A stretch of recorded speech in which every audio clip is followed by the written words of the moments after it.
Good time सी दोस्तों। अम, आज हम लोग थोड़ी सी बातें करेंगे। मैं थोड़ा सा अपने बारे में आप लोगों से आज कुछ पहले की, कुछ स्ट्रगल की और कुछ फ्यूचर की बातें जो है आपसे मैं डिस्कस। कुछ लोग जुड़ जाएं तभी हम लोग थोड़ा सा सेशन शुरू करते हैं। और क्लोजिंग आई थिंक बढ़िया चल रही होगी, सब लोगों की क्लोजिंग है ना। आप मुझे मैसेज कर सकते हैं, हम लोग 1 मिनट में अपना थोड़ा सेशन शुरू करेंगे, तब तक मैं आप लोगों के मैसेज पढ़ सकता हूँ। अमन गुप्ता जी गुड टाइम सी, राज जी गुड टाइम सी, मनोज जी गुड टाइम सी। दोस्तों आज क्लोजिंग है, रात को 12 बजे क्लोजिंग रह जाएगी और मैं आप लोगों को मेरी तरफ से शुभकामनाएं कि आप आज की क्लोजिंग आपकी बेहतरीन क्लोजिंग रहे। आप अपने जो पुराने जितने भी रिकॉर्ड हैं वो सारे जो है वो ध्वस्त करें। मेरी तरफ से आपको शुभकामनाएं, best wishes, best of luck. और आप सब लोग जल्दी जल्दी क्राउन प्रेसिडेंट बने। बड़ा मज़ा आता है क्राउन प्रेसिडेंट बन के, है ना। जब आपके पास ढेर सारा समय भी होता है, पैसा भी होता है, हर चीज़ होती है और आपको चाहने वाले, आपको प्यार करने वाले लाखों लोग होते हैं, तो बहुत मज़ा आता है। So thank you very much. मैं आज धन्यवाद करूंगा डीएन सिंह जी का, जिन्होंने आज मुझे अपने फेसबुक पेज के ऊपर इनवाइट किया। डीएन सिंह जी मेरे बहुत ही अच्छे मित्र हैं, एक भाई के समान हैं और बहुत ही अच्छे व्यक्ति हैं।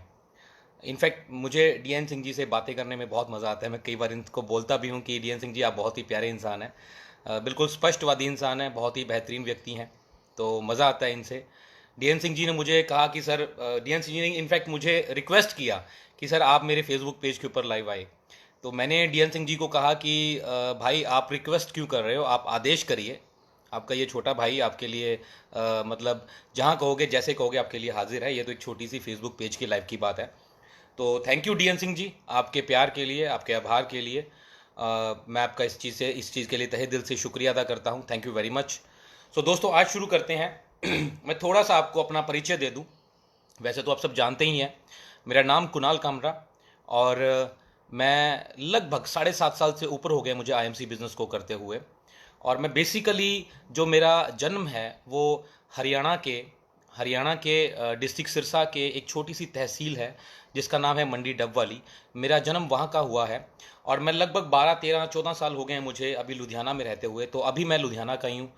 और इस वक्त एक छोटी सी एक न्यूज़ भी है आप लोगों के लिए कि कल कल सुबह मैंने हमारी आईएमसी के अंदर मैंने कंपनी का पहला सीनियर क्राउन प्रेसिडेंट लेवल जो है वो अचीव किया है। आप सब लोगों की दुआओं से, आशीर्वाद से, ऊपर वाले के आशीर्वाद से मैंने कंपनी का पहला सीनियर क्राउन प्रेसिडेंट बनने का सौभाग्य प्राप्त किया है। सो आप लोगों के प्यार के लिए ईश्वर का मैं धन्यवाद कहूँगा, अपने माता पिता का धन्यवाद कहूँगा, आईएमसी मैनेजमेंट का धन्यवाद कहूँगा इस चीज़ के लिए।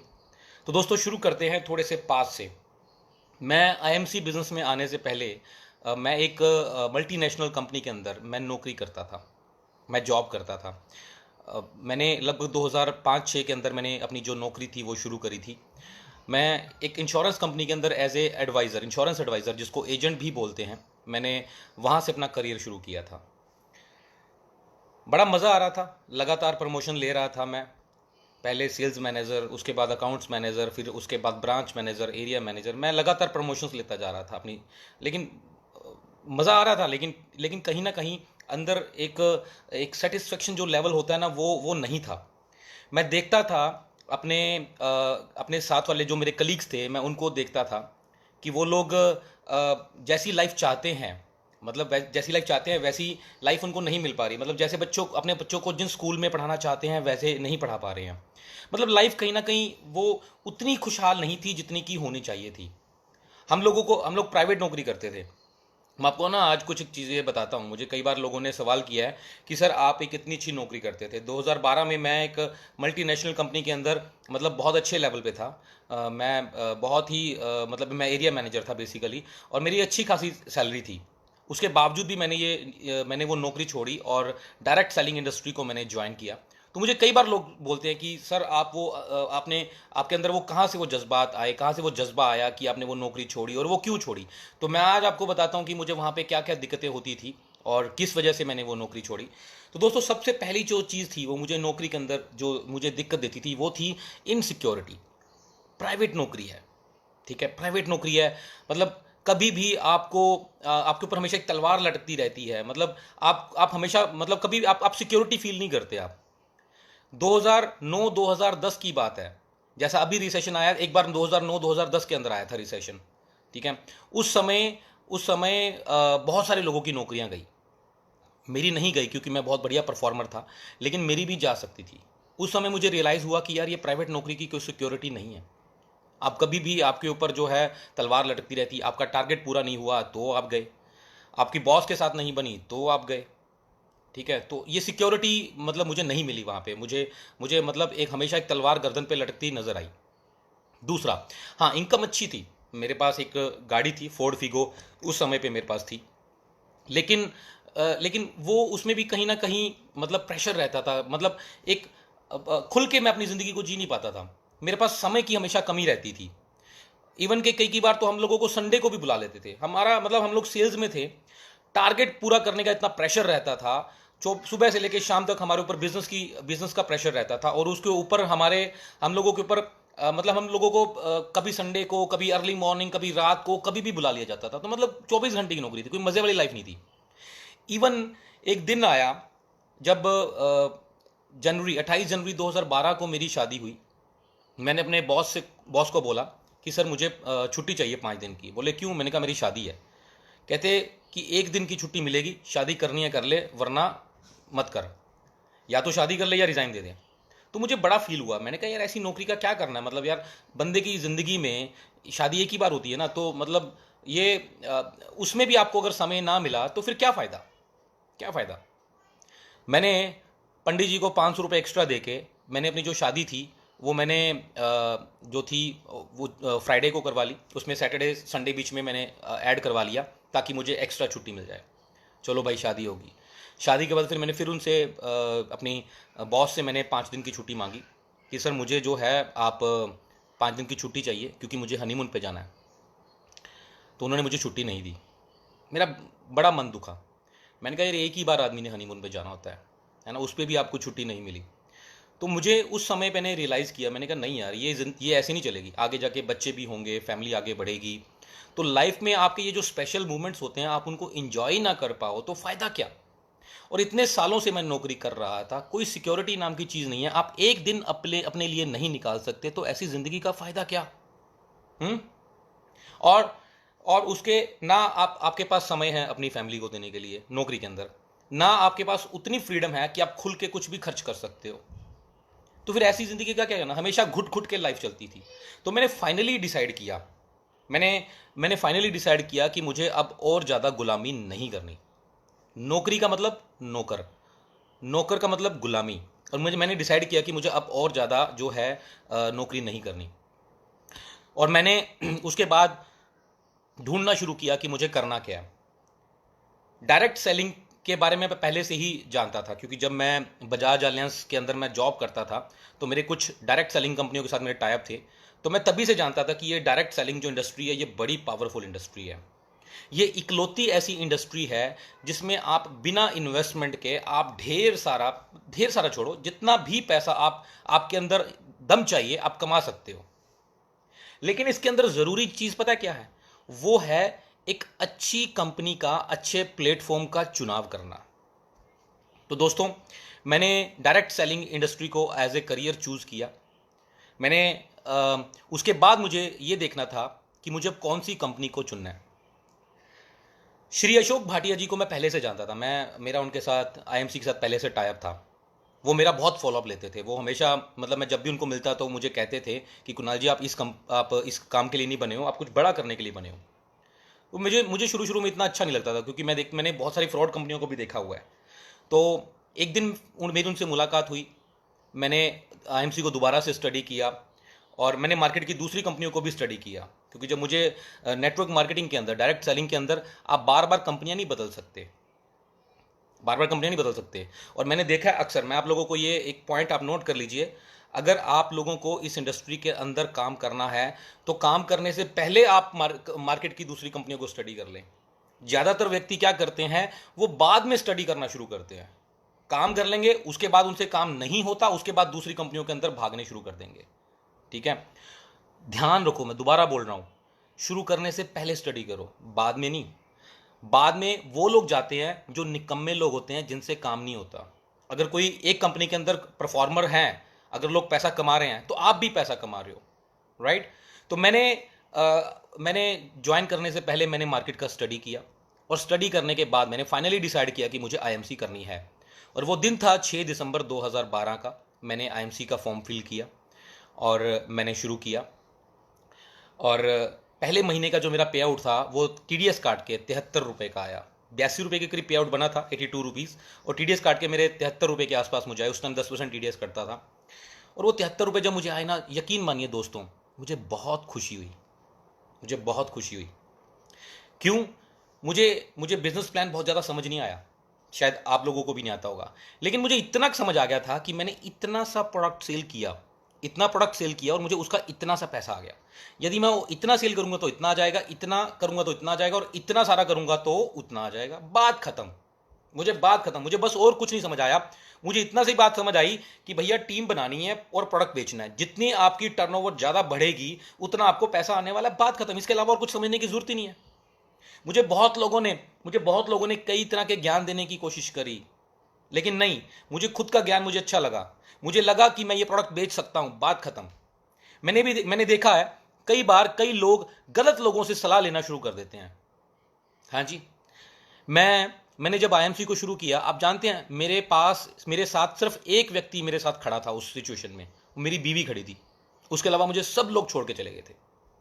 सब लोगों ने मेरे बारे में बोलना शुरू कर दिया था कि इसका तो दिमाग खराब हो गया, पागल हो गया, पता नहीं इसका क्या होगा। वो मेरे को बेचारा समझ रहे थे, जानते हैं। और मैं उनके बारे में क्या सोच रहा था, मैंने कहा ये बेचारों को क्या पता कि मैं क्या कर रहा हूं। है ना।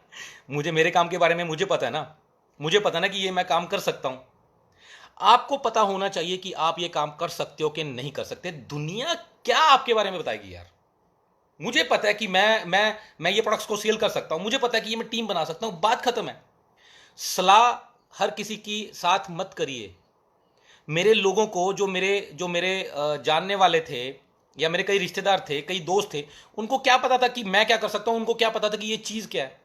उनको लगा कि यार ये ऐसी, मतलब मेंबर मेकिंग जैसे मार्केट में चलती हैं, वो 2 दूनी 4, 4 दूनी 8 वाली कंपनियां, है ना। 2 जोड़ो तो 1000, 4 जोड़ो तो 2000, 40 पे कार, तब तक कंपनी फरार, है ना। वो फरार होने वाली कंपनियां, उनको लगा ऐसा। तो मैंने अपने आप से पूछा कि भाई तू कर सकता है? तो अंदर से जवाब आया कि हाँ मैं कर सकता हूँ, और मैं लग गया। पहले महीने मुझे 73 रुपये पे आउट आए, मैं बड़ा खुश हुआ। अगले महीने मैंने और मेहनत करी, 1200 रुपये आए, फिर 3000 समथिंग आए। उस समय पे मैंने लगभग 6.5 महीने में मैंने चेयरमैन लेवल को ब्रेक किया था, जो कि उस समय का फास्टेस्ट जो लेवल था। और मेरा उस महीने का जो पे आउट था वो लगभग 70-80 हज़ार रुपये के करीब आया था। फिर बढ़ता गया। मैंने 1 साल में लगभग मैंने एम्बेसडर किया, और 2 साल में मैंने क्राउन एम्बेसडर, और 3 साल में मैंने अपना क्राउन प्रेसिडेंट लेवल ब्रेक कर लिया था। और अब मैंने रिसेंटली कल मैंने सीनियर क्राउन प्रेसिडेंट का लेवल जो है वो अचीव किया है। तो ये चीज़ें रही, ठीक है। अब इसके अंदर मुझे क्या क्या दिक्कतें आई, क्या क्या चैलेंजेस आए, और उसके बाद मेरी अभी अचीवमेंट्स क्या है, मैं आपसे शेयर करूंगा। तो दोस्तों, सबसे पहले जो मुझे दिक्कत आई वो ये थी कि लोगों ने मेरे ऊपर विश्वास नहीं किया। आपने अक्सर सुना होगा कि आपको नए नए जब आप ज्वाइन करते हैं तो आपको लोग बोलते हैं, आपके अपलाइंस बोलते हैं कि लिस्ट बनाओ, है ना, लिस्ट बनाओ और उसके ऊपर काम करना शुरू करो। जानते हैं मैंने क्या किया? मैंने एक लिस्ट बनाई, और उस लिस्ट को साइड में रख के उनके ऊपर मैंने क्रॉस मार दिया कि इनके साथ काम नहीं करना, इनके साथ काम नहीं करना, और बाकी सबके साथ काम करना है। क्यों? क्योंकि जो मेरा मानना है ये कि जो आपके खास दोस्त होते हैं, खास आपके रिश्तेदार होते हैं, वो आपके साथ कभी काम नहीं करते। अगर करते भी हैं तो वो नेगेटिव करते रहते हैं आपको। तो मैंने सबसे पहले इनके ऊपर कांटा मारा। अरे मैं कांटा मारूंगा तो अलग की बात है। इनफैक्ट बहुत सारे लोगों ने तो मुझे छोड़ दिया था। आधे लोगों ने मुझे छोड़ दिया, और बाकी बचे आधों को मैंने छोड़ दिया। हमारे मनोज सिंह जी कहते हैं, पैसा जिसके पास दुनिया उसकी दास, बाकी सब बकवास। ये चीज़ मुझे उस समय पे समझ आई थी। आधे लोगों ने मुझे बुलाना छोड़ दिया था मेरे बहुत सारे रिश्तेदारों ने, मेरी सगी बुआ की बेटे की शादी थी, मुझे उन्होंने इनवाइट नहीं किया, जबकि सबको किया था। उस समय मैंने कमिटमेंट करी थी कि मैंने कहा भाई अब कुछ ना कुछ करके दिखाना है, ठीक है, ऐसा करना है कि लोग जो है मुझे पहले बुलाएं, बल्कि बाकियों को बाद में बुलाएं। और मैं लग गया अपनी मेहनत पे। मैंने अपने सारे जो मेरे रिश्तेदार थे, मैंने फेसबुक के ऊपर से मैंने ब्लॉक कर दिए, ताकि मैं उनको देख ही ना पाऊँ। और मैंने अपनी वाइफ को बोल दिया, मैंने अपनी बीवी को बोला कि मैंने कहा भाई ऐसा है कि पैसे के बिना ना कोई नहीं पूछता। और मैं लग गया अपनी मेहनत के ऊपर। अपनी बीवी को बोला कि पैसे के बिना कोई नहीं पूछता, और आप घर को मैनेज करो और मैं अपने काम को देखता हूँ, मैं अपने बिजनेस को देखता हूँ। मैंने मेहनत करी, खूब मेहनत करी। लाख रुपए महीना आना शुरू हो गया। मैंने अपनी स्टेट के अंदर काम किया था। उस समय पे मैंने पंजाब में काम किया था। फिर मुझे महसूस हुआ, मैं अपनी वाइफ के पास गया, मैंने अपनी वाइफ को बोला कि मैंने कहा भैया देखो, अभी मुझे 1 से 1.5 लाख रुपए महीना आना शुरू हो गया।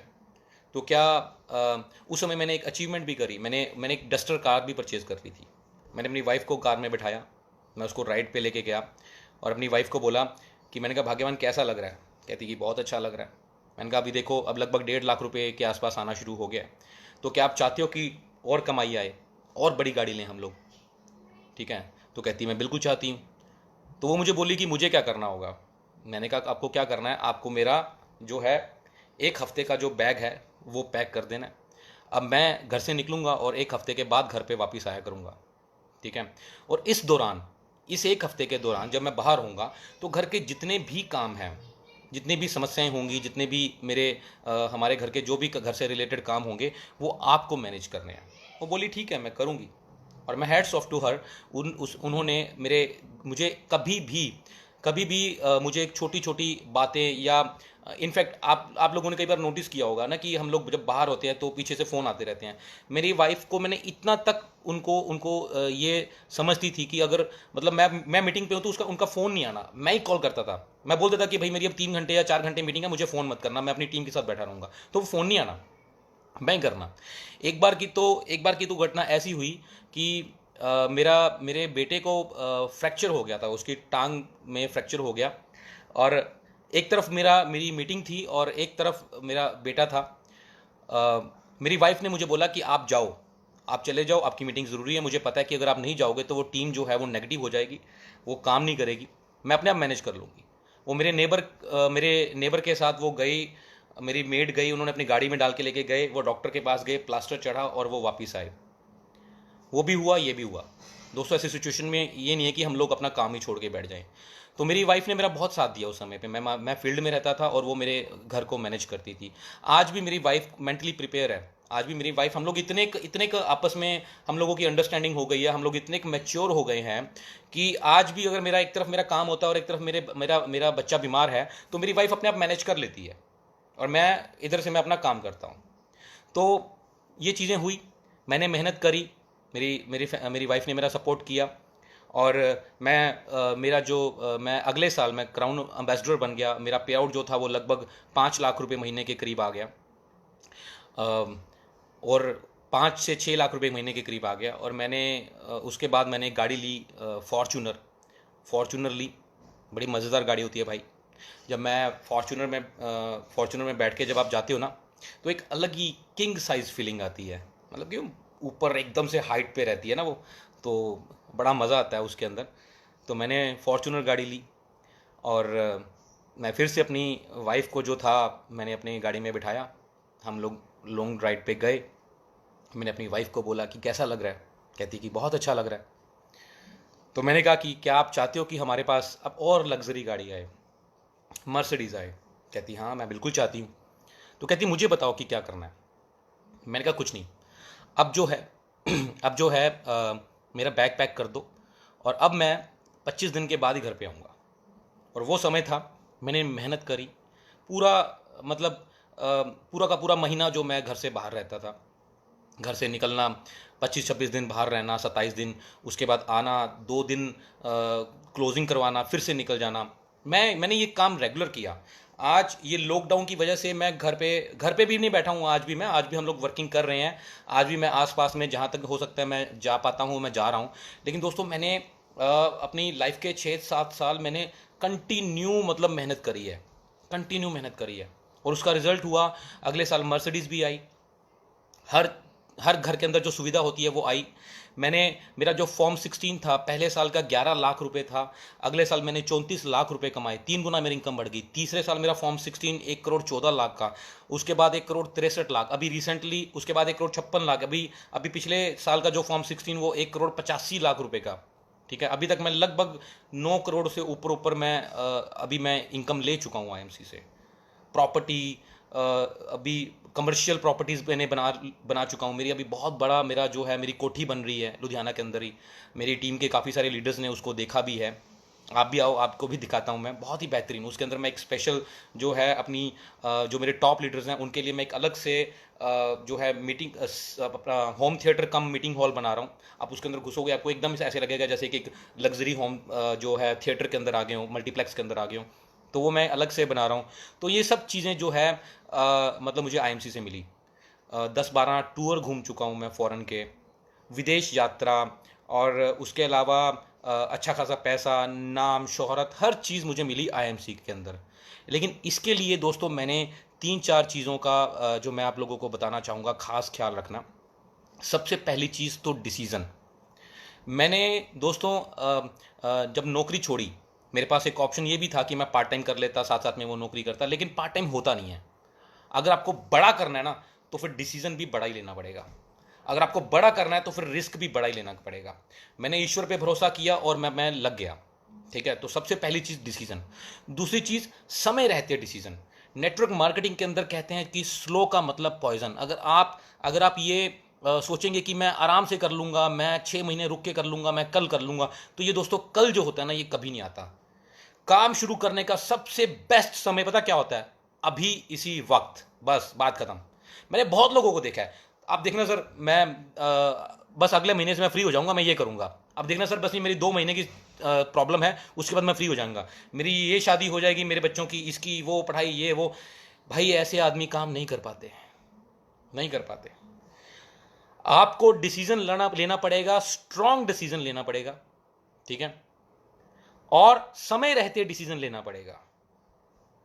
2 चीजें अपने पल्ले बांध लो। और तीसरी चीज, मेहनत। मेहनत का कोई ऑल्टरनेटिव नहीं है। मेहनत का कोई ऑल्टरनेटिव नहीं है। अगर आप बैठो, आप सोचो कि मैं घर बैठ के और मेरा काम हो जाएगा, तो वो नहीं होने वाला। हम लोगों ने मैंने इतने साल मेहनत करी, दिन रात एक कर दिया। मेरे पास शुरू शुरू में पैसे भी नहीं होते थे, मैं तब भी मैंने काम किया। कई बार ऐसा होता था कि मैं 10 रुपए का बिस्किट खा के पूरा का पूरा दिन निकाल देता था। मेरे पास पैसे नहीं होते थे, मैं ट्रेनों में जाता था, जर्नल में भी गया हूं, स्लीपर में गया हूं। कई बार मैं चद्दर बिछा के टॉयलेट के पास सोया हूं। कई बार मैंने धर्मशाला के अंदर या प्लेटफॉर्म पे भी सोया हूं। मैं वो दिन देखे हैं। मैंने अपने बच्चों का, इनफैक्ट मेरा जो बेटा है वो अभी लास्ट अभी 7 ईयर्स का हुआ था, तो मैंने उसका 7वां बर्थडे बनाया। मैंने 7 साल उसका बर्थडे तक नहीं बनाया। 7 साल मैंने उसका जन्मदिन नहीं बनाया। हालांकि मेरे पास सब कुछ आ गया था। मैं बीच में जब वो मेरे ख्याल से 3-4 साल का था, मैं क्राउन प्रेसिडेंट बन चुका था, अच्छे खासे पैसे कमा रहा था, लेकिन फिर भी नहीं, क्योंकि मुझे जो लेवल लेना था वो लेना था, मुझे करना था। मैंने बहुत सारी चीज़ें छोड़ी हैं। मैंने अपने रिश्तेदारों के शादियों पे नहीं गया, मैंने उनकी डेथ तक भी छोड़ी हैं। कईयों के डेथ हुई है, मैंने वहाँ तक भी नहीं गया, मैंने कुछ नहीं किया। इंसान जो होता है ना, वो बड़ा अजीब किस्म का होता है। इंसान की आप 20 बार उनके साथ जाओ, उसकी मदद करो, 21वीं बार आप नहीं जा पाओगे ना, तो वो आपके 20 बार में किए हुए पे, करे किराए पे मिट्टी फेर देगा। भूल जाएगा कि वो बोलेगा कि आपने आज तक मेरे लिए कुछ नहीं किया। लेकिन उल्टा, इसका एक और उलट भी चीज है कि आप उसकी 20 बार उसके पास मत जाओ, 21वीं बार चले जाओगे ना, तो वो इंसान आपको लिए बल्ले बल्ले करनी शुरू कर देगा, है ना। तो मैंने क्या किया, मैंने कुछ साल जो है वो सब छोड़ दिया, तेज दबादब पूरी मेहनत करी। आज वो मेहनत का फल मुझे आज देखने को मिल रहा है। आज उस मेहनत का फल मुझे आज देखने को मिल रहा है। आज मैं अपने रिश्तेदारों से मिलता हूं, खर्च भी करता हूं उनके ऊपर अच्छा खासा, समय भी देता हूं, सब चीजें करता हूं। जो रिश्तेदार मेरे से पहले उतने अच्छे तरीके से नहीं मिलते थे या मिलते ही नहीं थे, तो वो आज मुझे बहुत ही बेहतरीन तरीके से मिलते हैं।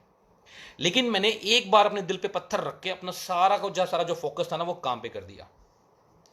तो दोस्तों, मैं दोबारा से आपको जो है याद करवाता हूं। पहली चीज, समय पे रहते डिसीजन लेना बहुत जरूरी है।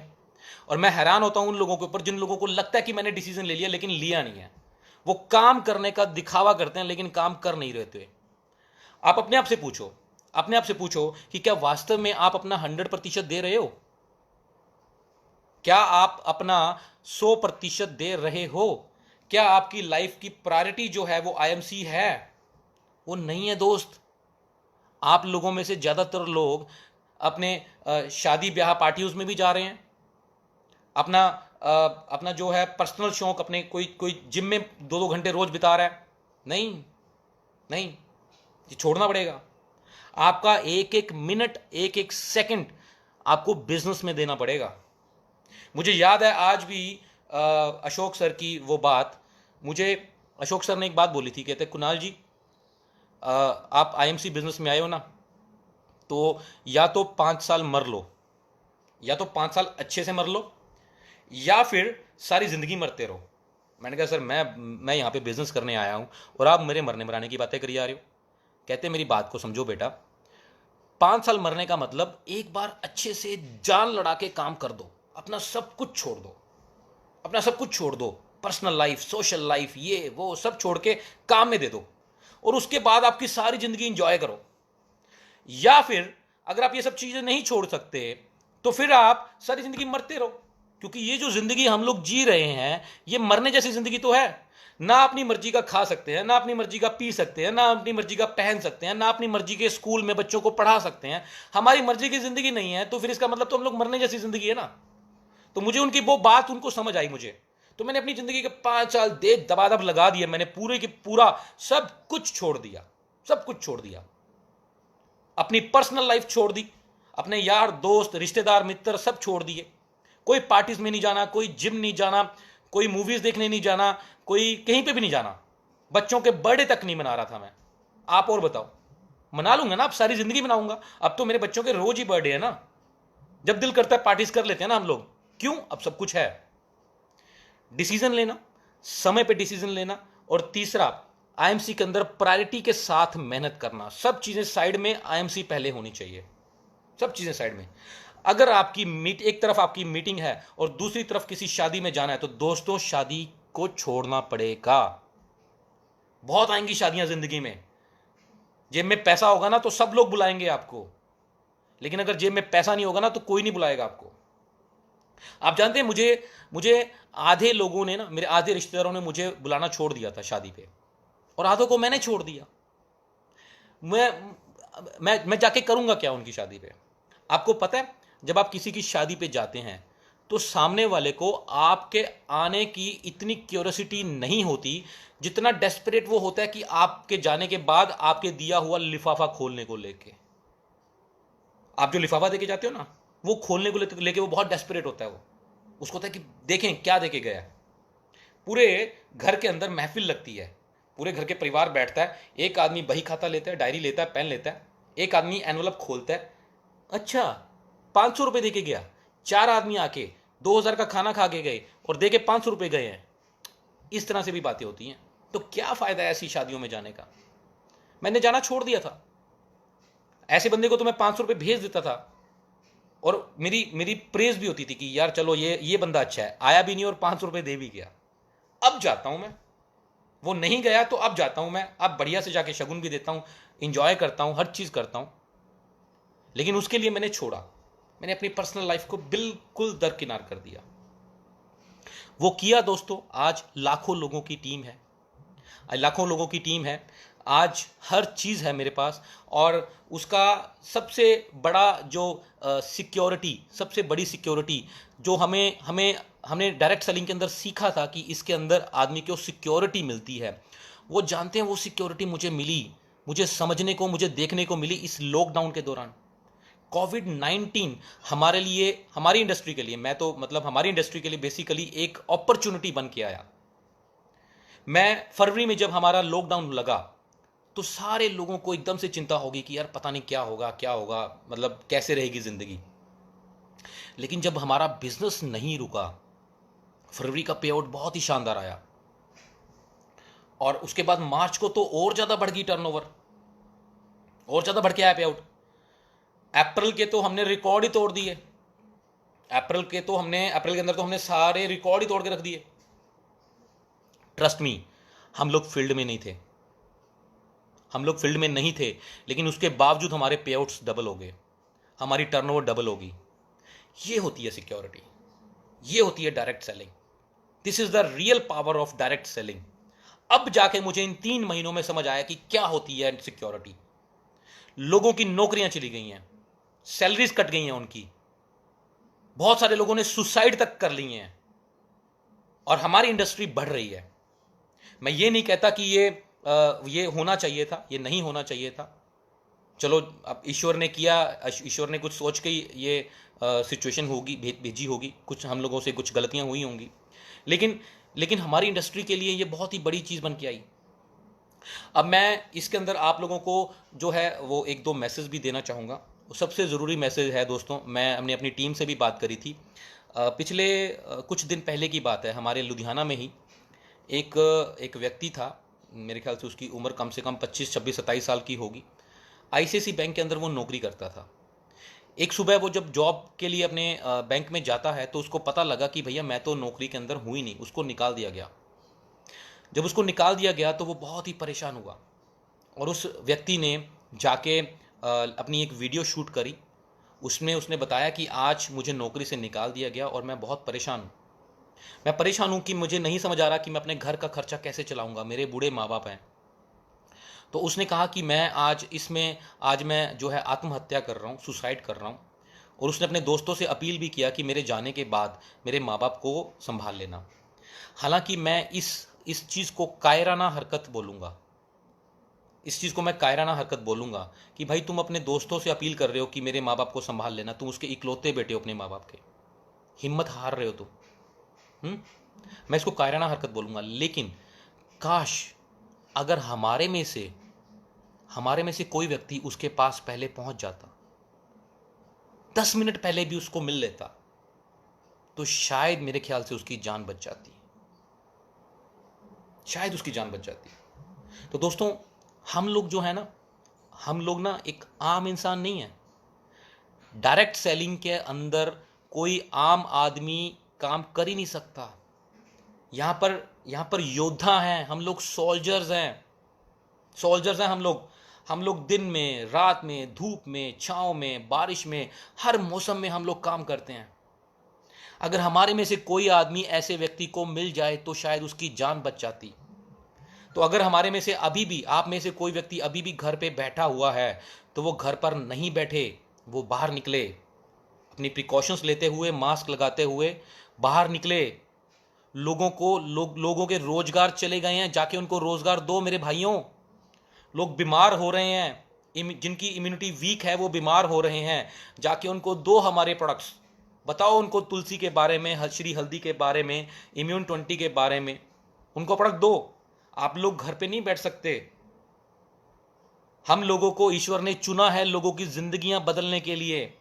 आज मैं प्राउड फील करता हूं, अपनी सक्सेस के लिए नहीं, उससे भी बड़ा प्राउड फील करता हूं मैं अपनी टीम को देखते हुए। मैंने अपनी टीम के अंदर, मैंने अपनी जो मेरी टीम है, मैंने ज्यादातर फ्रेशर लोगों को उठाया, फ्रेशर लड़कों को उठाया। एक गोलगप्पे बेचने वाला लड़का आज महीने के 1.5 से 2 लाख रुपए कमा रहा है, मुझे प्राउड फील होता है। एक दिन 10 लाख रुपए भी कमाएगा। एक 10,000 रुपए की नौकरी करने वाला एक डाटा ऑपरेटर आज महीने के 2-2.5 लाख रुपए कमा रहा है, मुझे प्राउड फील होता है। जब मैं देखता हूं मेरी टीम के अंदर एक सिक्योरिटी गार्ड की नौकरी करने वाला, एक बाल काटने वाले का बेटा आज महीने का 1 से 1.5 लाख रुपए कमा रहा है, मुझे प्राउड फील होता है। दोस्तों, हम लोग कोई ऐसी वैसी इंडस्ट्री के अंदर नहीं है। अगर ईश्वर ने आपको इस इंडस्ट्री में भेजा है ना, तो उसने कुछ सोच समझ के भेजा है। आपने जाके लोगों की जिंदगियां बदलनी है। आप मुझे बताओ, अब जिस लेवल पे ईश्वर ने हमें इस वक्त रखा है, हम लोगों को बेसिकली काम करने की जरूरत नहीं है, लेकिन हम लोगों का फर्ज बनता है। अगर ईश्वर ने हमें टैलेंट बख्शा है कि हम लोगों के अंदर जो उनकी सोई हुई आत्मा है उनको जगा सके, अगर ईश्वर ने हमें टैलेंट दिया है कि लोगों को काम करना सिखा सके, तो हमारा फर्ज बनता है कि हम लगातार ये प्रयास करते रहें, लोगों की आत्मा जगाते रहें, लोगों को काम पे लगाते रहें, उनकी जिंदगियां बदलते रहें। करने वाला ईश्वर है, जरिया हम बन रहे हैं। तो आप लोग एक आम आदमी नहीं है, हम लोग सोल्जर्स हैं। बाहर निकलें, लोगों को आयुर्वेद के बारे में बताएं और उनको बताएं कि किस तरीके से आप अपना रोजगार बढ़ा सकते हैं। मुझे आप बताइए, अगर मैं वो नौकरी ना छोड़ता, अगर मैं भी अपनी नौकरी ना छोड़ता, तो इस वक्त मेरे हालात क्या होते? आज मैं भी तिल तिल मर रहा होता, तिल तिल मर रहा होता। मेरे पास रोज मेरे ख्याल से 8 बैंकों में मेरे अकाउंट्स हैं। हर रोज सुबह मेरे पास सारे बैंक वालों के फ़ोन आते हैं, सर एफडी करवा लो, सर इंश्योरेंस करवा लो, सर कुछ बैलेंस रख दो सर। क्यों? कितना प्रेशर आप जानते हैं सब लोगों के ऊपर। और मैं उनको सुबह उठ के बोलता हूँ कि भाइयों, मैं सबके फ़ोन उठाता हूँ, ज़्यादातर लोग इनके फ़ोन नहीं उठाते हैं। और मैं उनको बोलता हूँ कि भैया, मैं भी तुम्हारी तरह नौकरी करता था, आओ मेरे पास। समय लगेगा थोड़ा सा, लेकिन ज़िंदगी बदल जाएगी, ज़िंदगी बदल जाएगी। ये कोई ऐसा वैसा काम नहीं है, ये ज़िंदगी बदलने का काम है, डायरेक्ट सेलिंग। और वैसे भी मैं आपको, आज हमारे प्रधानमंत्री जी ने भी कहा है कि make in India, make in India. अभी रिसेंटली कुछ चाइनीज़ ऐप को प्रतिबंधित किया गया है ना। तो दोस्तों, अगर आप चाहते हैं कि हमारा देश जो है वो तरक्की करे, अगर आप चाहते हैं कि हमारा देश जो है वो पहले की भांति सोने की चिड़िया बन जाए, तो हमारे पास एक ही ऑप्शन है, और वो है हिंदुस्तान के बने हुए प्रोडक्ट्स का इस्तेमाल करना और लोगों को करने के लिए जागरूक करना। आज आप लोग ठान लीजिए, कसम खा लीजिए कि मैं आज से कोशिश करूंगा कि पहल जो मेरी होगी वो हिंदुस्तान के अंदर बने हुए प्रोडक्ट्स को इस्तेमाल करने की होगी। आईएमसी आज अ, आज आज आज आईएमसी के अंदर सैकड़ों लोगों को एम्प्लॉयमेंट दी जा रही है, बहुत लोगों को, सैकड़ों छोड़ो हजारों लोगों को। अगर एक प्रोडक्ट भी बिकता है तो उसके पीछे बहुत सारे लोगों को एम्प्लॉयमेंट दी जा रही है। आज इस पोजीशन के अंदर, आज आप जानते हैं, करोड़ों लोगों की नौकरियां चली गई हैं। इस पोजीशन के अंदर, इस पोजीशन के अंदर अगर इस हमारे देश को कोई इंडस्ट्री बचा सकती है तो वो इकलौती डायरेक्ट सेलिंग इंडस्ट्री है। लोगों की नौकरियां जा रही हैं, और हमारी इंडस्ट्री इकलौती ऐसी इंडस्ट्री है जो कि एम्प्लॉयमेंट क्रिएट करती है, एम्प्लॉयमेंट क्रिएट करती है। दोस्तों, अशोक भाटिया जी ने मुझे काम दिया, अशोक सर ने मुझे काम दिया, और मेरे द्वारा हजारों लोगों के पास काम पहुंचा, उनके द्वारा लाखों लोगों के पास काम पहुंच रहा है। आज वक्त है हिंदुस्तान के अंदर हिंदुस्तान की कंपनी को प्रमोट करने का। आज वक्त है हिंदुस्तान के अंदर बने हुए प्रोडक्ट्स को इस्तेमाल करने का। आज वक्त है आयुर्वेदा का प्रचार करने का, और आज वक्त है डायरेक्ट सेलिंग का प्रचार करने का। क्योंकि बहुत सारे लोग हैं जिनकी नौकरियां चली गई हैं, बहुत सारे लोग हैं जो शायद अभी भी सुसाइड करने के बारे में सोच रहे हैं। जाइए, मिलिए उनसे, बताइए उनको कि आपका भविष्य सुनहरा हो सकता है। जिंदगी खत्म नहीं हुई है, जिंदगी खत्म नहीं हुई है दोस्तों, आपका भविष्य सुनहरा हो सकता है। और इसी के साथ साथ अगर आप ये सब चीज़ें करते हैं तो आपके घर के अंदर, आपके परिवार के अंदर बहुत खुशियाँ आती हैं, बहुत खुशियाँ आती हैं। मैं ना आपको एक छोटी सी बात बताना चाहूँगा, उसके बाद जो है हम इस सेशन को जो है वो ख़त्म करेंगे। मुझे मुझे एक आदमी मिला, मुझे एक आदमी मिला। वो कह रहा है कि सर, मेरे ऊपर जो है अपने परिवार की जिम्मेदारी है। तो मैंने कहा तुम क्या करते हो? कहता जी मैं नौकरी करता हूँ। दोस्तों, हर किसी को लगता है कि उसके ऊपर परिवार की जिम्मेदारी है। कुछ लोगों को तो ये लगता है कि उसके ऊपर उसकी खुद की जिम्मेदारी है। लेकिन मैं आपको बताऊं, आपके ऊपर बहुत सारी जिम्मेदारी हैं। आपके ऊपर सबसे पहली जिम्मेदारी जो है, आपके ऊपर आपके पूरे के पूरी आने वाली जनरेशन्स की जिम्मेदारी है। एक आदमी डिसीजन लेता है ना, एक आदमी यदि निर्णय लेता है तो उसकी जो आने वाली जनरेशन्स है ना, वो सुधर जाती हैं। मैं आपको एक छोटा सा एग्जांपल देता हूँ। मान लीजिए मैं डिसीजन नहीं लेता अगर मैं निर्णय ना लेता तो मेरे बच्चे कौन से स्कूल में पढ़ते? एक एवरेज स्कूल में। आज वो यहाँ के मेरे मेरे मेरे शहर के सबसे बेस्ट स्कूल में पढ़ते हैं, तो एक एवरेज स्कूल में पढ़ते अगर मैं डिसीजन ना लेता तो। अब जब वो बड़े हो जाएंगे तो आगे जाके उनको करियर या उनकी जो आगे जाके शादी होगी वो भी अच्छे घर के अंदर होगी। क्यों? क्योंकि मैंने डिसीजन लिया। अब जब उनके आगे जाके बच्चे होंगे तो उनको भी एक अच्छा करियर मिलेगा। क्यों? क्योंकि डिसीजन लिया मैंने। एक व्यक्ति डिसीजन लेता है ना तो आने वाली जनरेशन सुधर जाती हैं। एक व्यक्ति था जिनका नाम था धीरू भाई अंबानी। वो पेट्रोल पंप पे पेट्रोल भरते थे, और उन्होंने एक दिन बोला कि भाई जो जब मेरे बच्चे होंगे ना, जब मेरे बच्चे होंगे तो उनके मेरे आगे बच्चों के जब शादियां होंगी ना, तो कार्ड जो होगा ना, एक कार्ड भी होगा, वो लाखों रुपए का होगा। लेकिन उनकी बात सुनने पर सामने वाले व्यक्ति ने उनका मजाक उड़ाया। लेकिन जब उन्होंने आज देखो, आज वो शायद इस दुनिया में नहीं है, लेकिन पीछे उनकी ग्रैंड डॉटर की शादी थी। आप जानते हैं, मेरे ख्याल से 2.5-3 लाख रुपए का तो अकेला कार्ड था, एक पेट्रोल पंप पे पेट्रोल भरने वाले का, के बच्चे का। मेरे ख्याल से 400 करोड़ के आसपास को था। तो उन्होंने घर गिफ्ट दिया अपने दामाद को, मुकेश अंबानी जी ने। उनके पापा क्या करते थे? पेट्रोल पंप पे पेट्रोल भरते थे। तो एक व्यक्ति द्वारा लिया गया निर्णय आगे आने वाली जनरेशंस का भाग्य बदल देता है दोस्तों, आने वाली जनरेशंस का भाग्य बदल देता है। तो आप अपने आप को यूं ही, अपनी जिंदगी को इतना हल्के में मत लो, कुछ सीरियस हो जाओ अपने प्रति। ईश्वर ने आपको बहुत अच्छा मौका दिया है। अगर मैं कमा सकता हूं, अगर डीएन सिंह जी कमा सकते हैं, अगर प्रेम कुमार जी, अजय शर्मा जी, ये सब लोग कमा सकते हैं, लेवल अचीव कर सकते हैं, तो आप भी कर सकते हो मेरे दोस्तों। बस थोड़ी सी मेहनत ज़्यादा करनी पड़ेगी, बस थोड़ा सा ज़्यादा एग्रेसिव होना पड़ेगा, बस थोड़ा सा जो है ज़्यादा प्लान करने पड़ेंगे, थोड़ी सी टीम ज़्यादा बढ़ानी पड़ेगी, थोड़ा थोड़ा बढ़ाते जाओ। ये थोड़ा थोड़ा करके बहुत हो जाएगा, बहुत हो जाएगा। एक दिन आपका जो है वो खुशहाली भरा हो जाएगा। बहुत मज़ा आता है दोस्तों, बहुत मज़ा आता है जब जब आपको जानने वाले, आपको चाहने वाले लाखों लोग होते हैं। बहुत मज़ा आता है, बहुत मज़ा आता है जब आप कुछ भी खरीदना चाहें, कुछ भी खर्चना चाहें और आपको सोचने की ज़रूरत ना पड़े। बहुत मज़ा आता है जब आपके बच्चे आपसे कोई चीज़ मांगे और आप तुरंत से उनको दे दें। बहुत मज़ा आता है। बहुत मज़ा आता है जब आपकी बीवी बोले कि मुझे 2 सूट चाहिए, तो आप उसको आगे से बोलो तुम 2 छोड़ो 4 ले लो। बहुत मज़ा आता है। बहुत मज़ा आता है जब आप सेल्फ मेड होते हैं, खुद के दम पे बनते हैं, तो बहुत अच्छा लगता है। तो दोस्तों, ये ईश्वर ने आपको मौका दिया है, एक ऐसी इंडस्ट्री दी है। मैं अक्सर लोगों से एक सवाल करता हूँ कि क्या आप अमीर बनना चाहते हैं? सामने से वो बोलते हैं कि जी हाँ, मैं बनना चाहता हूँ। तो मेरा अगला सवाल उनसे होता है कि क्या आप कोई ऐसा काम कर रहे हैं जिसमें कि अमीर बना जा सके? तो वो चुप कर जाते हैं, क्योंकि वो नौकरी कर रहे होते हैं या छोटा मोटा बिजनेस कर रहे होते हैं। अगर आप ऐसे काम के अंदर हो ही नहीं जिसमें कि आप अमीर बना जा सके, तो आपको ये बोलने का भी अधिकार नहीं है कि आप अमीर बनना चाहते हैं। अमीर बनने की सबसे पहला जो जरूरी काम है, वो आपको ऐसा कोई काम ढूंढना पड़ेगा जो कि आपको अमीर बना सके। और दोस्तों, डायरेक्ट सेलिंग ऐसी ही इंडस्ट्री है जिसमें कि आपके पास एक मौका है अमीर बनने का, लेकिन उसके लिए मेहनत आप ही को करनी पड़ेगी। वो आपको करनी पड़ेगी। घर छोड़ना पड़ेगा, थोड़े समय के लिए अपना परिवार भी छोड़ना पड़ेगा, मेहनत करनी पड़ेगी, लेकिन 100% जो सक्सेस है वो आपको मिलने वाली है। करना पड़ेगा। अंत में मैं आपको जो है एक और जो चीज़ है वो आपको एक टिप दे दूं।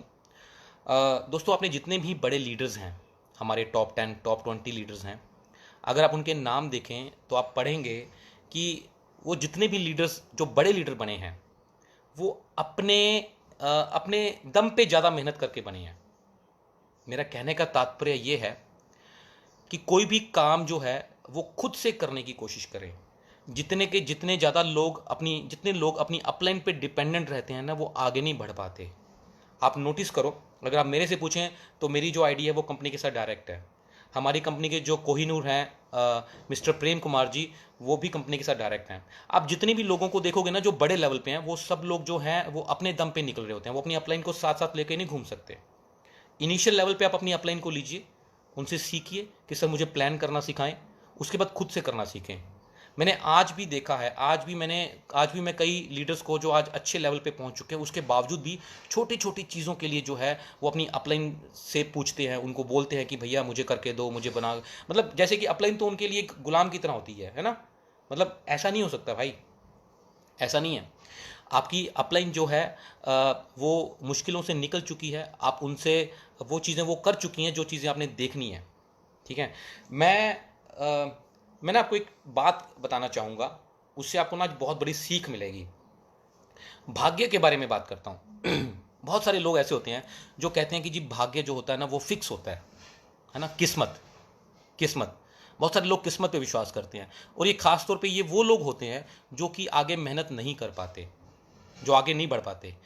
आपने नोटिस किया जितने भी बड़े लोग हैं, बड़े लीडर्स हैं, कामयाब लोग हैं, वो हमेशा से बात करेंगे मेहनत की, डिसीजंस की, काम करने के तरीके की, ट्रेनिंग की, इन चीज़ों की बात करेंगे। लेकिन जितने भी हल्के टाइप के लोग हैं, जो जो आगे ज़्यादा नहीं बढ़ पाए, वो लोग हमेशा अपनी किस्मत का रोना रहेंगे। मेरी तो किस्मत ख़राब है, मैं यहाँ पैदा हुआ, मैं वहाँ पैदा हुआ, मैं पढ़ नहीं पाया, मेरे को अपलाइन की सपोर्ट नहीं मिली। वो किस्मत का रोना रोते रहेंगे। ठीक है। अब जानते हैं ये किस्मत जो है, क्या ये किस्मत होती है?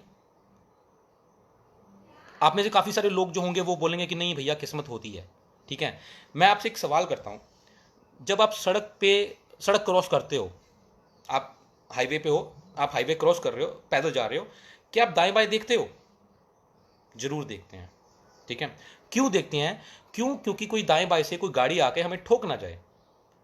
अब मैं आपसे एक सवाल करूंगा, जब भैया किस्मत में ही लिखा है कि मरना कब है, जीना कब है, तो आप अपनी एफर्ट्स क्यों लगाते हो, दाएं बाएं क्यों देखते हो? हाँ जी, इसका मतलब तो किस्मत नहीं हुई ना वहां पे। हम लोग अपने बच्चों को पढ़ाते हैं, क्यों पढ़ाते हैं? ताकि वो पढ़ लिख के कुछ अच्छे बड़े इंसान बन जाएं, है ना। जब बनना बिगड़ना किस्मत में ही लिखा हुआ है, तो आप अपने एफर्ट्स क्यों लगाते हो? दोस्तों, किस्मत किस्मत यहां पर नहीं होती। किस्मत है, आपको ईश्वर ने इंसान के रूप में पैदा किया, ये आपकी किस्मत है।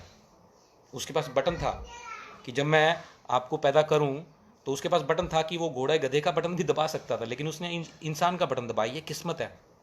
और उसके बाद अगर आपके हाथ पैर अच्छे तरीके से काम कर रहे हैं, तो ये उससे भी बड़ी किस्मत है। बहुत सारे लोग तो ऐसे हैं जो बेचारे अपंग पैदा होते हैं, और उसके बाद आपको आईएमसी जैसा प्लेटफॉर्म मिल गया, तो इससे बड़ी किस्मत क्या होगी भाई? अब तो जो करना है वो आपको करना है। जिन लोगों ने किया वो खुद से किया है। आपको काम नहीं आता, आप सीखो, अपनी अपलाइन से सीखो, लेकिन खुद से करो। हर चीज खुद से करने की कोशिश करो। सेल्फ मेड, सेल्फ डिपेंडेंट बनो, तब जाके आप बड़े आदमी बन पाओगे। और भाग्य की बात चल रही थी, मैं आपको ना आज एक चीज बताता हूं, जिससे आपको ना बहुत चीज समझने का आपको इजी समझ पाएंगे। आप जानते हैं भाग्य कैसे बनता है? भाग्य, ध्यान से सुनना मेरी, ये 2 मिनट में बात करूंगा, उसके बाद जो है हम लोग इस सेशन को खत्म करेंगे। आप जानते हैं भाग्य कैसे बनता है? भाग्य बनता है आपके निर्णय से। निर्णय से, डिसीजन। आप जानते हैं मैंने आज की सारी जो मैंने आज सेशन शुरू किया है, उसका मैंने सबसे पहली बात जो बोली थी वो बोला मैंने डिसीजन, निर्णय। ठीक है। अगर मैं नौकरी छोड़ के आईएमसी ज्वाइन करने का निर्णय ना लेता, तो आज क्या होता? आज मैं सड़ रहा होता नौकरी के अंदर। तो क्या हुआ? निर्णय। ठीक है। भाग्य बनता है निर्णय से। ठीक है। और निर्णय, आदमी निर्णय कैसे लेता है, डिसीजन कैसे लेता है? आदमी डिसीजन लेता है अपनी सोच से, अपनी सोच से, अपनी सोच से, सोच कि मुझे इस समय पे क्या करना चाहिए। ठीक है। अब क्या होता है, सोच जो है, वो सोच आपकी बहुत सालों के एक्सपीरियंस के साथ, आप जिस जैसे लोगों की संगति में रहते हैं, जिन लोगों में आप मिलते जुलते हैं, जो आप सुनते हैं, पढ़ते हैं, उस हिसाब से आपकी जो सोच होती है वो वैसी बन जाती है। और इस वजह से आपकी अब सोच जो होती है, इतने सालों से जो बनी हुई है, उसको बदलना बहुत मुश्किल होता है। सोच को बदलना मुश्किल होता है, और उस सोच के हिसाब से आदमी निर्णय लेता है, और उस निर्णय के बाद आदमी का जो करियर है वो बनता है, बिगड़ता है। इस वजह से वो उसका भाग्य कहलाता है। इस वजह से भाग्य को बदला नहीं जा पाता कई बार। लेकिन बहुत सारे लोग ऐसे होते हैं जो अपने भाग्य को बदलते हैं, वो अपनी सोच को बदलते हैं। एक आदमी को एक गिलास जो है वो आधा भरा हुआ नजर आता है, और दूसरे आदमी को वही गिलास जो है आधा खाली नजर आता है। ये क्या है? ये उसकी सोच का अंतर है। मैं बताऊं, हर एक आदमी के अंदर ना एक गुण होता है, एक क्वालिटी होती है। वो क्या होती है? खुद को संपूर्ण समझना, कि मैं जो हूं वो परफेक्ट हूं, और जो सामने वाला है या जो दुनिया है वो गलत है। हम लोग हमेशा हर बात के ऊपर एक्सपर्ट एडवाइस देते रहते हैं, कंपनी को ये नहीं करना चाहिए था, अपलाइन को ये नहीं करना चाहिए था, वो नहीं करना चाहिए था। हम लोग कभी ये सोचते नहीं कि यार हो सकता है कि मैं गलत हूं। कई बार हमारी अपलाइन हमें कुछ सिखाने की कोशिश करती है, या कई बार कोई अपलाइन या हमारी कंपनी कोई डिसीजन ले लेती है किसी भी बात को लेके। ठीक है। तो हम लोग अपनी एक्सपर्ट एडवाइस देना शुरू कर देते हैं। क्यों? हम लोग अपनी सोच के हिसाब से दे रहे होते हैं, अपनी सोच के हिसाब से हम लोग कार्य करते हैं। अगर आपको आगे बढ़ना है, ध्यान से सुनना, अगर आपको अपना भाग्य बदलना है, तो दोस्तों आपको अपनी सोच बदलनी पड़ेगी। अपनी सोच बदलनी पड़ेगी।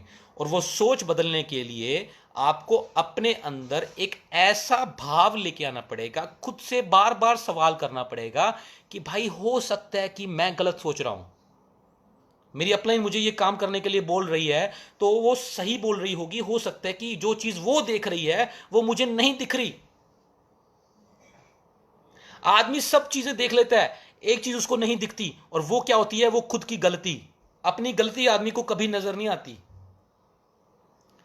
आप जिस दिन आपने सामने वाले की बात को सीरियसली सोचना शुरू कर दिया, आपने ये महसूस करना शुरू कर दिया कि शायद वो जो कह रहा है ना वो शायद सही हो, शायद मैं गलत हूं, शायद मैं गलत हूं, जिस दिन आपने ये सोचना शुरू कर दिया आपकी सोच बदलनी शुरू हो जाएगी। और आपकी सोच बदलनी शुरू हो गई तो आपके निर्णय बदलने शुरू हो जाएंगे कि मुझे इस वक्त में क्या करना चाहिए, इस समय पे मुझे क्या करना चाहिए, इस समय पे मुझे काम पे जाना चाहिए या इस समय पे मुझे मस्ती करने जाना चाहिए।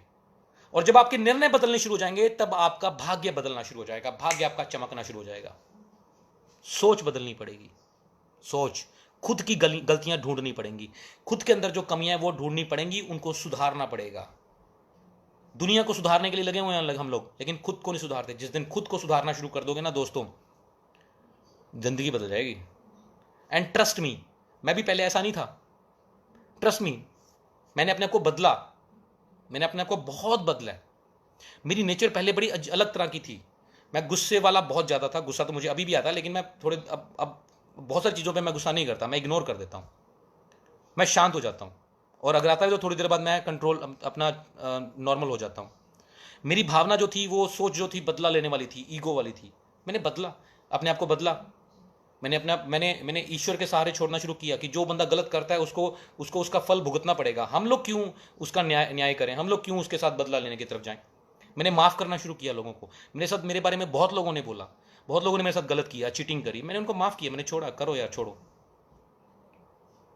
कई बार हमें लगता है कई बार हमें लगता है कि हमारी अपलाइन या हमारे माँ बाप, या हम लोग स्कूल में पढ़ते थे तो हमें कई बार लगता था कि यार हमारी जो वो हैं, वो हमारे अपलाइन हैं, या जो हमारे माँ बाप हैं या हमारे टीचर्स हैं, वो हमें हमें दूसरों से कम प्यार करते हैं। ऐसा होता है ना, कई बार वो हमारे साथ पार्शियलिटी करते हैं। लेकिन क्या हमने कभी ये सोचा कि शायद हमारे व्यवहार में कोई ना कोई कमी होगी जिसकी वजह से वो उतना प्यार हमें नहीं देते? अपलाइन से सपोर्ट लेना, माँ बाप से प्यार लेना, ये भी एक कला है। आपको इनसे अगर प्यार चाहिए, सपोर्ट चाहिए, तो आपको प्यार उनको देना पड़ेगा, उनकी बातों को मानना पड़ेगा। मैं अक्सर एक बात कहता हूँ, अगर आप ईश्वर को मानते हो लेकिन ईश्वर की बातों को नहीं मानते तो आपकी ज़िंदगी व्यर्थ है मेरे दोस्तों। अगर आप मंदिर मस्जिद में जाते हैं, आप जाके राम राम राम राम लगे रहते हैं, लेकिन बाहर जाके लोगों को झूठ बोलते हैं, धोखा देते हैं, तो कहाँ से ईश्वर खुश हो जाएगा? नहीं होगा, नहीं होगा। आपको अच्छे कर्म करने पड़ेंगे। ईश्वर अच्छे चरित्र को पसंद करते हैं। आपको अपने चरित्र के ऊपर काम करना पड़ेगा, खुद की गलतियों के ऊपर काम करना पड़ेगा। अपलाइन से अगर आपको कोई दिक्कत है तो आपको यह देखना पड़ेगा कि शायद मेरे व्यवहार में कोई कमी होगी जिससे मेरी अपलाइन मेरे से उतना ज़्यादा प्यार नहीं करती।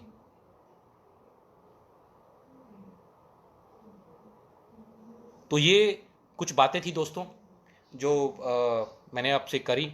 अब बातें तो बहुत सारी हैं, मैंने बहुत सारी बातों को थोड़ा थोड़ा बताने की कोशिश करी। बातें तो बहुत सारी हैं, लेकिन अगर अब बातें करेंगे तो मेरे ख्याल से पूरा दिन निकल जाएगा। लेकिन समय की इजाज़त नहीं है कि इससे ज़्यादा हम लोग आज बात कर पाएँ। मैं उम्मीद करता हूँ कि आपको मेरी बातें शायद समझ आई होंगी, और मेरी बातों से आपके जीवन में परिवर्तन आएगा और आप अपने आप को खुद को बदलेंगे। ठीक है, खुद को बदलना बहुत ज़रूरी है मेरे दोस्त। आप जैसे हैं ना, आप जैसे हैं वैसे ही आगे नहीं बढ़ सकते। जैसे हैं वैसे आगे नहीं बढ़ सकते। आपको खुद को बदलना पड़ेगा, खुद की आदतें बदलनी पड़ेंगी, आपका बात करने का तरीका बदलना पड़ेगा।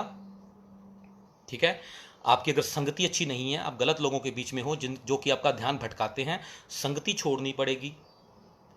जैसे जैसे आप खुद को बदलना चालू करेंगे, आपकी कामयाबी बढ़ती जाएगी, मिलती जाएगी आपको कामयाबी। लेकिन ध्यान रखना, जैसे आप हैं सेम एज इट इज़ आपको कामयाबी नहीं मिलने वाली। आप जैसे जैसे खुद को सुधारते जाएंगे, आगे बढ़ते जाएंगे। ईश्वर आपको तब देता है जब आप उसके जब अहमद राजा जी बोल रहे हैं 15 मिनट कुछ बता दीजिए सर। डीएन सिंह जी बोल रहे हैं मन नहीं भरा। डीएन सिंह जी आप देखो चलिए मैं लास्ट बात एक तो ज़रूर करूँगा मेरे भाइयों। देखिए मैं बात कर रहा था कि आप खुद को बदलिए, ठीक है, जैसे आप हैं वैसे आप आगे नहीं बढ़ सकते। आज मैं आपको एक ना सवाल पूछता हूँ, एक मैं आप सब लोगों को एक सवाल पूछता हूँ, इसमें मेरा ना जवाब देना। अगर आप हमारे एमडी श्री सतन भाटिया जी को देखते हैं, सब लोग देखते हैं ना उनको, अगर मान लीजिए आप, अच्छा उनको देख के आपको लगता होगा यार बंदे की किस्मत कितनी अच्छी है ना, लगता है ना। अगर मान लो उनको हटा के अगर आपको एमडी बना दिया जाए, उनको हटा के अगर आप में से अभी कितने लोग देख रहे हैं, सैकड़ों लोग देख रहे हैं, मुझे सुन रहे हैं, अगर आपको एमडी बना दिया जाए तो बताओ कंपनी का क्या होगा? बताओ, लिखो इसके अंदर, मैसेज के अंदर लिखो कि अगर अगर आपको कंपनी का एमडी बना दिया जाए तो बताओ कंपनी का क्या होगा? कंपनी का आपको पता है क्या होगा उसके बाद, है ना। चलो अच्छा ये बताओ, अगर अगर मान लो मेरी जगह पर किसी सिल्वर को या सुपरस्टार को क्राउन प्रेसिडेंट बना दिया जाए और पूरी टीम मेरी दे दी जाए कि लो भी संभालो, तो क्या होगा? क्या होगा? खराब हो जाएगा ना सिस्टम, बिल्कुल हो जाएगा। अगर आप में से कोई व्यक्ति चेयरमैन है और उसको वो जो आपने इतनी मेहनत से आपने जो टीम बनाई है, तो वो अगर आपकी वो सारी की सारी जो टीम है वो किसी 25%, 30% या 35% वाले लीडर को दे दी जाए तो क्या होगा? वो खराब हो जाएगा ना सारा सिस्टम। मतलब जो व्यक्ति जिस लेवल पे है वो उस लेवल के लायक है, तभी वो उस लेवल पे है। जिस दिन आप लोग सीपी बनने के लायक बन जाएंगे ना, आप भी सीपी बन जाओगे। ईश्वर जो है वो आपको तब देता है जब आप उस चीज के लायक बन जाते हो।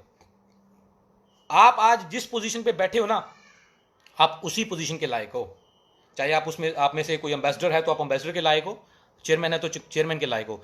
जिस दिन आप खुद को क्राउन प्रेसिडेंट के लायक बना लोगे ना दोस्त, झक मार के क्राउन प्रेसिडेंट का लेवल आपको आके गले लगाएगा। आपके पास खुद से चल के आएगा क्राउन प्रेसिडेंट का लेवल, लेकिन खुद को उस लेवल तक बनाओ। अभी तो आपके अंदर पेशेंस ही नहीं है यार। अभी तो आप लोग अपनी पर्सनल लाइफ को भी नहीं छोड़ पा रहे हो।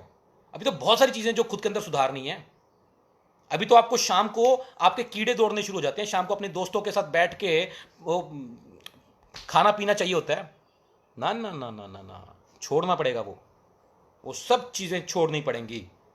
दिल बड़ा करना पड़ेगा, एक मजबूत व्यक्तित्व बनाना पड़ेगा। छोटी छोटी कंप्लेंट्स जो आप लोग बार बार करते हो ना कि सर ऐसे नहीं हो गया, वैसे नहीं हो गया, अपलाइन को ये करना चाहिए था, कंपनी को ये करना चाहिए था, गलत है, गलत है। एक बात और बताता हूं मैं। अभी काफी लोगों ने मुझे रिक्वेस्ट किया कि सर अब और बता दीजिए थोड़ा सा। मैं एक बात आपको और बताता हूं, मेरी कामयाबी का राज बताता हूं। हमारे साथ ना बहुत बार ऐसी सिचुएशन आती है, बहुत सारी ऐसी सिचुएशन आती है कि हम लोगों को परिस्थितियां अच्छी नहीं लगती। अपलाइन कोई सिस्टम बना रही है या कंपनी कोई सिस्टम बना रही है, हमें अच्छी नहीं लगती। कई बार हमें घर के अंदर परिस्थितियां अच्छी नहीं लगती। हमारे फैमिली मेंबर्स जो होते हैं वो हमारे हिसाब से वैसी जो होती है व्यवहार नहीं कर रहे होते, वैसा चीजें नहीं कर रहे होते। तो ऐसी सिचुएशन में क्या होता है? ऐसी सिचुएशन में हम लोग कंप्लेंट करना शुरू कर देते हैं, हम लोग गुस्सा करना शुरू कर देते हैं, ठीक है। और उसका असर कहां आता है? उसका असर आता है हमारे प्रोडक्टिविटी के ऊपर, हमारे काम के ऊपर। दोस्तों ऐसी सिचुएशन में आपके पास दो ऑप्शन है। पहला ऑप्शन, आप परिस्थितियों को चेंज करने की कोशिश करें। नहीं हो रही ना, नहीं हो रही, तो सबसे बढ़िया ऑप्शन आपके पास पता क्या है? स्वीकार करें, परिस्थितियों को स्वीकार करें, क्योंकि उन परिस्थितियों को आप बदल नहीं सकते, आप बदल नहीं सकते। अपलाइन के बारे में बार बार बोला जाता है। मैं आज आपसे पूछूंगा, आपका और अपलाइन का रिश्ता कितने समय का है? कितने समय का है? मेरे ख्याल से जिंदगी भर का ही होगा ना, है ना। तो क्यों उसके साथ फिर रिलेशन खराब करते हो? क्यों पीठ पीछे उसके बारे में बुरा भला बोलते हो? अगर आपके मन में कोई भी ऐसी कोई बात है तो जाके उसके साथ बात करो ना। आपको मेरे से प्रॉब्लम है, अगर आपको मेरे से प्रॉब्लम है तो आप जाके किसी और व्यक्ति से प्रॉब्लम की मेरी प्रॉब्लम की बात करेंगे तो आपको सॉल्यूशन मिलेगा? नहीं मिलेगा, वो उल्टा आपको भड़काएगा मेरे खिलाफ। आपको अगर मेरे से प्रॉब्लम है तो मेरे से आके बात करो कि सर मुझे ये चीज अच्छी नहीं लगी, सर आप बताएं। शायद हो सकता है कि आपने जो बात मेरे बारे में बोली हो मुझे उसका अर्थ समझ नहीं आया, तो आप प्लीज मुझे बताएं। अगर ऐसा आप नहीं करेंगे तो आपको दिक्कत आएगी दोस्तों। चीजों को स्वीकार करना शुरू करो। कोई भी सिस्टम है, कुछ भी है, उनको स्वीकार करना शुरू करो, जिंदगी बदल जाएगी मेरी दोस्तों। आखिर में 2 लाइनें बोल के मैं जो है आज के सेशन को विराम दूंगा। वो जब मैंने आईएमसी शुरू करी तो मेरे अपने मुझे छोड़ के चले गए थे, मुझे छोड़ के चले गए थे और मुझे ताना देते थे, मुझे मेरे बारे में बुरा बोलते थे। मैं एक अच्छी कंपनी के अंदर मैनेजर था और जब मैंने कैनोपी लगा के तुलसी बेचनी शुरू करी तो मुझे बड़ा मेरा मजाक उड़ाया गया। तो मैं उसके ऊपर हमेशा से मैं अपने हर मीटिंग के अंदर ये 2 लाइनें ज़रूर बोलता हूँ, मत परवाह कर उनकी जो आज देते हैं ताना, मत परवाह कर उनकी जो आज देते हैं ताना। मुझे बहुत लोगों ने ताना दिया, बहुत लोगों ने मेरा मजाक उड़ाया कि तूने इतना पढ़ाई लिखाई, इतना अच्छा करियर सब छोड़ के तूने तुलसी बेचनी शुरू कर दी। लोगों ने मेरा मजाक उड़ाया। मत परवाह कर उनकी जो आज देते हैं ताना, झुक जाएंगे वो सर जब आएगा तेरा जमाना। आज वही लोग सैल्यूट मारते हैं, वही लोग मुझे प्यार देते हैं कि भाई मेरे बच्चे को भी सेट करवा दे, मुझे भी काम दिला दे, मुझे भी काम करवा दे। लेकिन उस समय मैंने उनके तानों को झेला, मैंने चुप करके अपने काम पे लगा रहा। मैंने आज तक किसी भी आदमी को मुंह से नहीं जवाब दिया। जवाब दिया है तो हमेशा मेरे काम ने जवाब दिया है। जब जब लोगों ने मेरे ऊपर सवाल उठाए हैं तब तब मैंने अपनी मेहनत को और बढ़ा दिया और बड़ी कामयाबी ली और लोगों को जवाब दिया। मत परवाह कर उनकी जो आज देते हैं ताना, झुक जाएंगे वो सर जब आएगा तेरा जमाना। लहरें बन जाए तूफान, लहरें बन जाए तूफान, मतलब जब आप काम पे निकलोगे ना तो आपकी जो छोटी छोटी आज मुश्किलें नजर आ रही है ना वो बढ़ जाएंगी। मेरे पास भी उस समय मेरे पास 21 लाख रुपए का कर्जा था जब मैं आईएमसी में आया था। मेरे पास पैसे नहीं होते थे खाना खाने के भी, दवाई लेने के पैसे नहीं थे, लेकिन मैं लगा रहा। लहरें बन जाए तूफान, कश्ती का काम है बहना। लहरें बन जाए तूफान, कश्ती का काम है बहना। समस्याएं कितनी भी बड़ी हो जाएं, रुकना नहीं है। जब आप रुक गए तो आप गए, आप समझो लोग गए, आप खत्म हो गए। लहरें बन जाए तूफान, कश्ती का काम है बहना, क्योंकि कुछ तो लोग कहेंगे लोगों का काम है बहना, लोगों का काम है कहना। वही लोग थे जो मेरे बारे में बुरा बोलते थे, आज वही लोग जो है मेरे बारे में मिसालें देते हैं। वही लोग जो थे जो मुझे मेरे बारे में बात करते थे कि ये तो पागल हो गया, सरफिरा हो गया, इसका दिमाग खराब हो गया, आज वही लोग मेरे बारे में एग्जाम्पल देते हैं कि यार ये है बंदा जिसने सही समय पे सही डिसीजन लेके मेहनत करके आज इतना बड़ा मुकाम हासिल किया। ठीक है, तो ऐसे लोगों की परवाह नहीं करनी, अपने मेहनत पे लगे रहना है। आपने एक छोटी सी बात सुनी होगी कि हाथी अपनी मस्त चाल चलता है, कुत्ते भौंकते रहते हैं। तो खैर मैं उनको कुत्ता नहीं बोलूंगा, लेकिन किसी की परवाह नहीं करनी, अपने मेहनत पे लगे रहना है। सो थैंक यू दोस्तों, थैंक यू वेरी मच। आपने आज मेरा साथ दिया, मुझे सुना, और मैं बहुत बड़ा धन्यवाद करना चाहूँगा मेरे प्यारे भाई डीएन सिंह जी। बहुत ही प्यारे व्यक्ति हैं, बड़े मज़ेदार व्यक्ति हैं, साफ सुथरे व्यक्ति हैं, जो मन में आता है मुंह पे बोल देते हैं, और मुझे ऐसे व्यक्ति बहुत ही अच्छे लगते हैं। और एक मेरे पास छोटी सी इन्फॉर्मेशन है, हमारे डीएन सिंह जी के टीम में आशित कोले जी हैं जो कि कोलकाता से हैं। आशित कोले जी कोलकाता से हैं, आपने चेयरमैन लेवल अचीव किया है। तो मेरी तरफ से, पूरी आईएमसी मैनेजमेंट की तरफ से आपको तहे दिल से बहुत बहुत बधाइयाँ, और मैं ईश्वर से प्रार्थना करूँगा कि आप बहुत जल्दी जो है क्राउन प्रेसिडेंट बने। और इसके अलावा जितने भी लोगों ने जो लेवल अचीव किया है, या जो लोग आज क्लोजिंग है, आज लेवल अचीव करने जा रहे हैं, उन सबको मेरी तरफ से बहुत बहुत शुभकामनाएं। कल हमारी टीम से भी हमारे एक बहुत ही मेहनती, बहुत ही जुझारू लीडर हैं, सरदार सुखदेव सिंह सोना जी पंजाब से, उन्होंने एम्बेसडर लेवल अचीव किया है। तो उनको भी हमारी तरफ से बहुत बहुत शुभकामनाएं, और मैं ईश्वर से प्रार्थना करूंगा कि वो जल्दी क्राउन प्रेसिडेंट लेवल अचीव करें। सो थैंक यू दोस्तों, love you all, God bless you all. आज जो है क्लोजिंग है, अपना पूरा जान लड़ा दो। हर दिन आपका जो हर दिन होना चाहिए ना, वो ऐसा होना चाहिए कि जैसे कि हर रोज क्लोजिंग है, हर रोज क्लोजिंग की तरह काम किया करो। जितनी मेहनत आप क्लोजिंग वाले दिन करते हो ना, उतनी मेहनत, उतना डेडिकेशन, उतना जो जुनून, जज्बात आपके हैं, वो हर दिन वैसे होना चाहिए कि हमारी हर रोज क्लोजिंग है, हर घंटे में क्लोजिंग है, हर मिनट में क्लोजिंग है। अपना पूरी जान लड़ा दो। आपका हर एक जो दिन होता है वो पिछले दिन से जो वो आगे होना चाहिए, वो बड़ा होना चाहिए। So thank you all, God bless you all, good IMC.